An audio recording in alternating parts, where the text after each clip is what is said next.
ഇന്ത്യയോട് അമേരിക്ക കാണിക്കുന്നത് ശുദ്ധ തെമ്മാടിത്തരം എന്നാണ് ഇസ്രായേൽ പറയുന്നത്. പ്രത്യേകിച്ച് അമേരിക്കയിലെ ജൂത സമൂഹം പറയുന്നത്.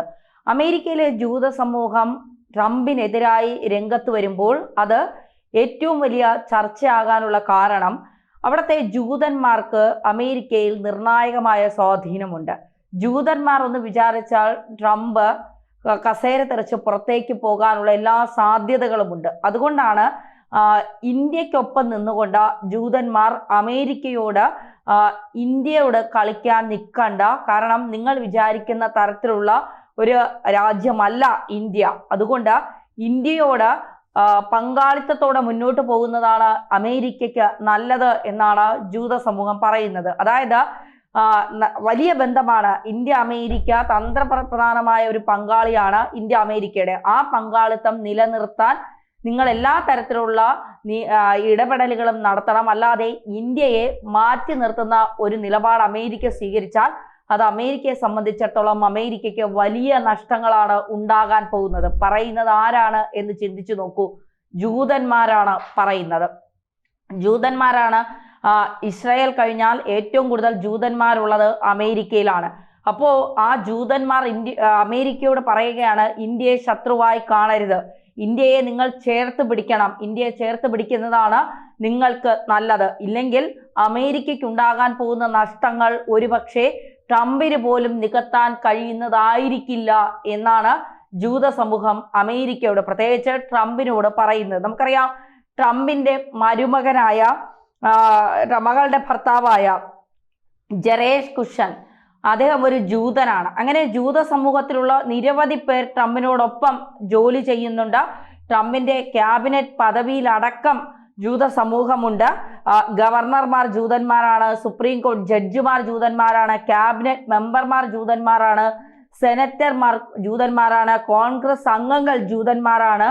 അങ്ങനെ ട്രംപിന്റെ ഒപ്പം നിൽക്കുന്ന പലരും, സർക്കാർ ഉദ്യോഗത്തിലുള്ള പലരും ജൂത സമൂഹത്തിൽ ഉൾപ്പെടുന്നവരാണ്. മാത്രമല്ല, ഈ അമേരിക്കയിൽ നമ്മൾ പരിശോധിച്ചാൽ ഇസ്രായേൽ കഴിഞ്ഞാൽ ഏറ്റവും കൂടുതൽ ജൂതന്മാരുള്ളത് അമേരിക്കയിലാണ്. അത് നമ്മൾ പരിശോധിച്ചാൽ നമുക്ക് മനസ്സിലാക്കാൻ കഴിയും. 7.5 ബില്യൺ ജൂതന്മാരാണ് അമേരിക്കയിലുള്ളത്. അതായത് 75 ലക്ഷം ജൂതന്മാർ അമേരിക്കയിലുണ്ട് എന്നുള്ളതാണ്. 1654 ജൂതപീഡനവും മതപീഡനവും കാരണം ഈ ജൂതന്മാർ ബ്രസീലിൽ നിന്ന് അമേരിക്കയിലേക്ക് വന്നതാണ്.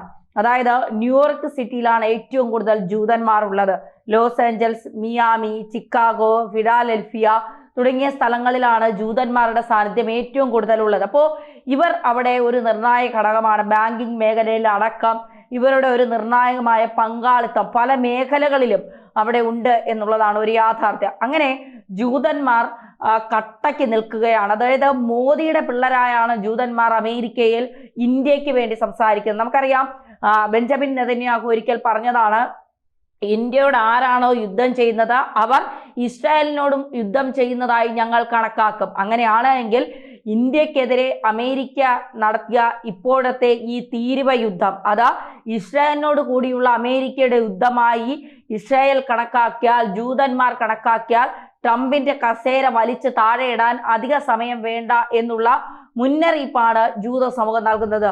ഒരു രാജ്യം, അതായത് ജൂതന്മാരുടെ ഒരു രാജ്യം ഇന്ത്യക്ക് വേണ്ടി അമേരിക്കയിൽ നിന്ന് വാദിക്കുന്നു, ഇന്ത്യക്ക് വേണ്ടി അമേരിക്കയിൽ പ്രക്ഷോഭങ്ങൾ ഉണ്ടാക്കാൻ ഇറങ്ങുന്നു, ഇന്ത്യക്ക് വേണ്ടി അമേരിക്കയോട് കെഞ്ചുകയല്ല, അവർ തൻ്റെ ഇടത്തോടെ നിലപാടുകൾ ഉയർത്തി പറയുകയാണ്, മര്യാദയ്ക്ക് ഈ തീരുവ പിൻവലിച്ചോ, അല്ലെങ്കിൽ ഇന്ത്യക്ക് ഉണ്ടാകുന്ന നഷ്ടത്തെക്കാൾ വലിയ നഷ്ടം അമേരിക്കയ്ക്ക് ഉണ്ടാകാനുള്ള എല്ലാ സാധ്യതകളും ഉണ്ട് എന്നവർ പറയുകയാണ്.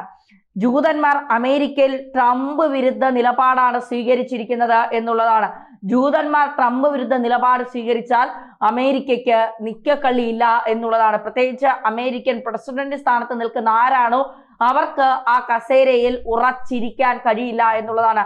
ട്രംപ് വലിയ അധികാരമോഹിയാണ്. ഒരു ബിസിനസ്സുകാരൻ എന്നതിനപ്പുറം ട്രംപ് അധികാരമോഹിയാണ്. എപ്പോഴും അധികാരം വേണം, അധികാരം വേണം, അതിനുവേണ്ടി എന്തും ചെയ്യാൻ മടിക്കാത്ത ഒരാളാണ് ട്രംപ്. മാത്രമല്ല, ലോകത്തെ തന്നെ ഏറ്റവും വലിയ രാജ്യം അമേരിക്കയാണ്, അമേരിക്കയ്ക്ക് മാത്രമേ എല്ലാവരെയും നിയന്ത്രിക്കാൻ കഴിയൂ എന്നുള്ള ഒരു ഏകാധിപതി മട്ടിലാണ് ട്രംപ് എപ്പോഴും തന്റെ പദവി ഉപയോഗിക്കുന്നത്. താൻ ഏകാധിപതിയാണ്, ലോകത്തെ മുഴുവൻ നിയന്ത്രിക്കുന്നത് താനാണ് എന്നുള്ള ഒരു മറ്റ് ഇപ്പൊ ജോ ബൈഡനെ പോലെയോ അല്ലെങ്കിൽ ജോർജ് ബുഷിനെ പോലെയോ ഒന്നും അല്ല ട്രംപ് എന്ന് പറയുന്നത്. ട്രംപിന്റെ ഒരു ക്യാരക്ടർ പ്രത്യേകമാണ്. ട്രംപ് എപ്പോഴും ചിന്തിക്കുന്നത് ഞാനാണ് ലോകത്തിലെ ഏറ്റവും വലിയ ഏകാധിപതി, എനിക്കപ്പുറം മറ്റാരും ഉണ്ടാകരുത് എന്നുള്ളൊരു ചിന്ത. പിന്നെ നരേന്ദ്രമോദിയുടെ ഒരു അല്പ അസൂയയും കുശുമ്പും ഒക്കെ ട്രംപിനുണ്ട്. അതായത് ലോക രാജ്യങ്ങളിലെ പല രാജ്യങ്ങളും നരേന്ദ്രമോദിയെ അംഗീകരിക്കുന്നു, ലോക നേതാവായി നരേന്ദ്രമോദിയെ കാണുന്നു. നരേന്ദ്രമോദി വന്നതിന് ശേഷം ഇന്ത്യ അഭൂതപൂർവമായ ഒരു വളർച്ചയുണ്ടാക്കുന്നു. അപ്പൊ ഇതൊക്കെ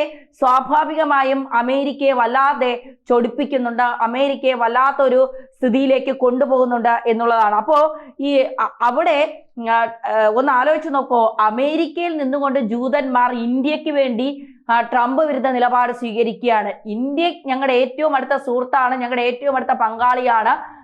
മാത്രമല്ല ഇസ്രായേലിന്റെ പാഠപുസ്തകങ്ങളിൽ ഇന്ത്യയെക്കുറിച്ച് പഠിക്കുവാനുണ്ട് എന്നുള്ളതാണ് മറ്റൊരു പ്രധാനപ്പെട്ട കാര്യം. ഇസ്രായേൽ പറയുന്നത് നമ്മുടെ ഏറ്റവും അടുത്ത സുഹൃത്താണ് ഇന്ത്യ, അവിടുത്തെ കുട്ടികളെ പഠിപ്പിക്കുന്നതാണ് നമ്മുടെ ഏറ്റവും അടുത്ത സുഹൃത്താണ് ഇന്ത്യ. നമ്മൾ എപ്പോൾ നമുക്ക് ഒരു ഇടമില്ല എങ്കിൽ നമ്മളെ ആരെങ്കിലും ഇറക്കി വിട്ടാൽ നമ്മളെ ഇരു കൈയും കൊണ്ട് സ്വീകരിക്കുന്നത് ഇന്ത്യയാണ്. ഇന്ത്യയിൽ നമുക്ക് എപ്പോഴും ഒരു സ്ഥാനമുണ്ട്, കാരണം കൊച്ചി അടക്കമുള്ളിടത്ത് ഇപ്പോഴും ജൂതന്മാർ താമസിക്കുന്നുണ്ട്. അപ്പോ അത്തരത്തിൽ ഇന്ത്യയിലേക്ക് വന്നാൽ ഇന്ത്യ ഇരു കൈയും നീട്ടി നമ്മളെ സ്വീകരിക്കുമെന്ന് കൃത്യമായ നിലപാട് ഇസ്രായേൽ എടുക്കുന്നുണ്ട്. ഇസ്രായേലിന് അത് അറിയാം, അതുകൊണ്ടാണ് അവരുടെ പാഠപുസ്തകങ്ങളിൽ പോലും ഇന്ത്യയെക്കുറിച്ച് അവരുടെ കുട്ടികളെ പഠിപ്പിക്കുന്നത്. അതുകൊണ്ട് ഇന്ത്യ നമ്മുടെ സുഹൃത്ത് എന്നാണ് ഇസ്രായേലിലെ കുട്ടികൾ പോലും പറയുന്നത്. നമ്മുടെ ഏറ്റവും അടുത്ത സുഹൃത്ത് ആര് എന്ന് ചോദിച്ചാൽ ഇന്ത്യയാണ് ഞങ്ങളുടെ സുഹൃത്ത് എന്നാണ് അവർ പറയുന്നത്. ആ ഇന്ത്യയോട് 50% തീരുവ ഉയർത്തിക്കൊണ്ട് യുദ്ധം ചെയ്യാൻ ട്രംപ് ഒരുങ്ങുമ്പോൾ ജൂതപ്പട പറയുകയാണ്, ആ കളി ഇന്ത്യയോട് വേണ്ട ട്രംപെ, ആ കളിയിൽ നഷ്ടം വരുന്നത് നിങ്ങൾക്ക് തന്നെയാണ് എന്നുള്ളത്. അതായത് രണ്ടാം ലോക യുദ്ധത്തിൽ 5.5 ലക്ഷത്തോളം ജൂതന്മാരാണ് അമേരിക്കയ്ക്ക് വേണ്ടി യുദ്ധത്തിനിറങ്ങിയത്. അമേരിക്കൻ പട്ടാളത്തിനോടൊപ്പം അമേരിക്കയ്ക്ക് വേണ്ടി യുദ്ധത്തിനിറങ്ങിയത് 5 ലക്ഷത്തോളം ജൂതന്മാരാണ്. അപ്പോ ജൂതന്മാരുടെ ഒരു സാന്നിധ്യം എത്രത്തോളം അമേരിക്കയിൽ ഉണ്ട് എന്ന് നമുക്ക് ഊഹിക്കാവുന്നതേ ഉള്ളൂ. മാത്രമല്ല ഉന്നത സൈനിക ഉദ്യോഗസ്ഥൻ എയർ മാർഷൽ നോട്ടർ എ ഷവാർഡ്, അദ്ദേഹം ഒരു ജൂതനാണ്. അങ്ങനെ ഈ ഇവരുടെ മുൻ അമേരിക്കൻ ഇപ്പൊ ട്രംപിന്റെ മുൻ സുരക്ഷാ ഉപദേഷ്ടാവ് ജോൺ ബോൾട്ടൺ, ട്രംപിന്റെ 2018-2019 കാലഘട്ടത്തിൽ ആദ്യത്തെ ട്രംപിന്റെ സമയത്തുള്ള സുരക്ഷാ ഉപദേഷ്ടാവ് ജോൺ ബോൾട്ടൺ, അദ്ദേഹം ആദ്യ കാലഘട്ടത്തിൽ തന്നെ പറഞ്ഞു ട്രംപിന്റെ വിദേശ നയങ്ങൾ ശരിയല്ല എന്നുള്ളത്. അദ്ദേഹം ഒരു ജൂതനാണ്. മാത്രമല്ല ട്രംപ് ഇപ്പോൾ അമേരിക്കയിലെ ഫാർമസ്യൂട്ടിക്കൽ കമ്പനിയോട്, അതായത് ഇന്ത്യയിൽ നിന്ന് അവിടെ എത്തിയ ഫാർമസ്യൂട്ടിക്കൽ കമ്പനിയോട് 13 ഫാർമസ്യൂട്ടിക്കൽ കമ്പനികൾ, ആ കമ്പനികളോടൊക്കെ ട്രംപ് പറഞ്ഞിരിക്കുന്നത് വില കുറയ്ക്കുക, മരുന്നിന്റെ വില കുറയ്ക്കണം, അല്ലെങ്കിൽ നിങ്ങൾക്കെതിരെ ഞാൻ നടപടിയെടുക്കും.